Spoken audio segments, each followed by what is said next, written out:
ini juga berapa puluh tahun yang lalu mengalami situasi seperti itu. Ketika dalam hubungan oikumene, kerjasama antara GMIN dan GKIC, maka jemaat ini hadir.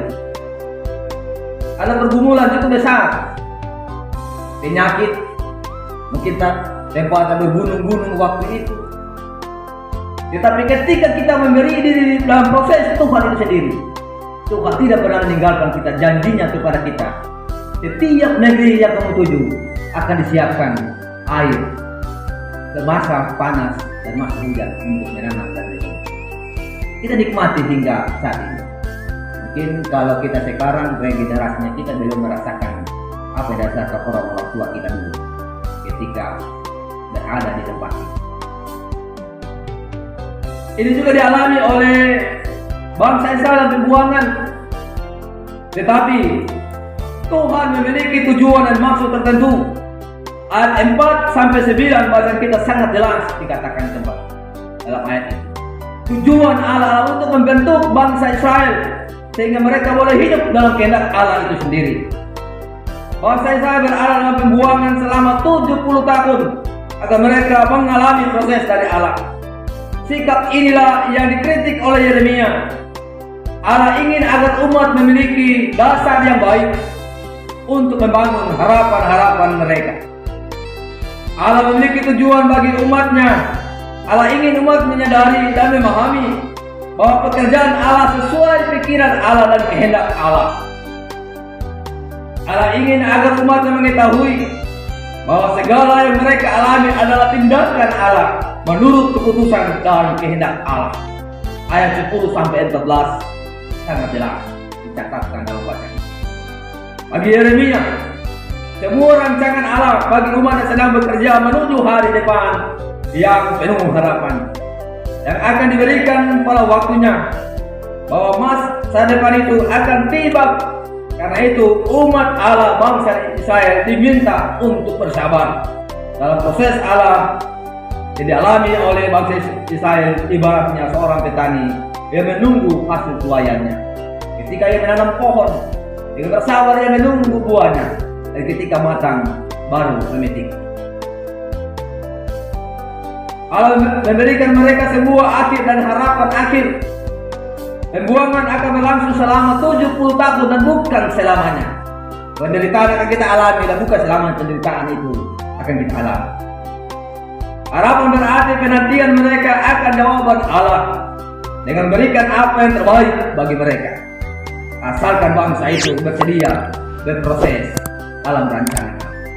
Begitu juga proses yang dialami oleh bangsa Israel selama pembuangan.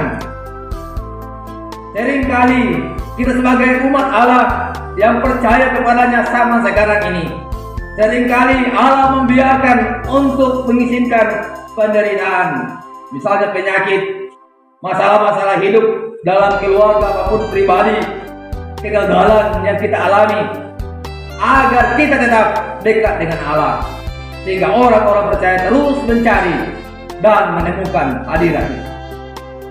Ketika penderitaan hidup, masalah menghimpit kita, penyakit tak kunjung sembuh, Tuhan mengizinkan kita untuk mengalami semuanya itu, sehingga kita semakin dekat kepada Tuhan dan mau mencari hadirat-Nya dan mendapatkan. Jemaat yang dikasih Tuhan, kehidupan orang-orang percaya bagaikan seorang mahasiswa STKKST Tentena dan senantiasa terus diproses sehingga menghasilkan buah yang matang yang akan selalu menjadi dan berbagi berkat untuk semua orang. Kita memiliki potensi yang luar biasa dan mampu melakukan hal-hal yang luar biasa dan yang besar. Hanya saja ketika kita membiarkan diri kita di tangan Tuhan. Setiap pribadi kita yang ada saat ini memiliki potensi yang luar biasa dan bisa melakukan hal-hal yang besar, asalkan hidup kita ada di dalam tangan Tuhan. Yang kedua, ada kala kita mengalami proses-proses penggeretan dan peruncingan yang sangat menyakitkan. Itu akan membuat kita menderita, tetapi mau tidak mau kita harus melewati proses itu demi kebaikan kita. proses penggeletan kedagingan kita akan membuat karakter ilahi muncul dalam hidup kita.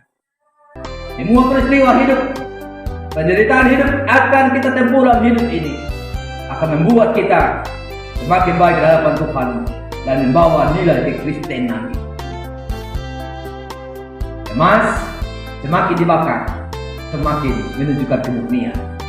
Demikian orang percaya, semakin banyak masalah yang mengimpit kita, semakin banyak penderitaan yang kita alami, semakin hari akan mengasah kita supaya kita menjadi orang Kristen yang lebih baik.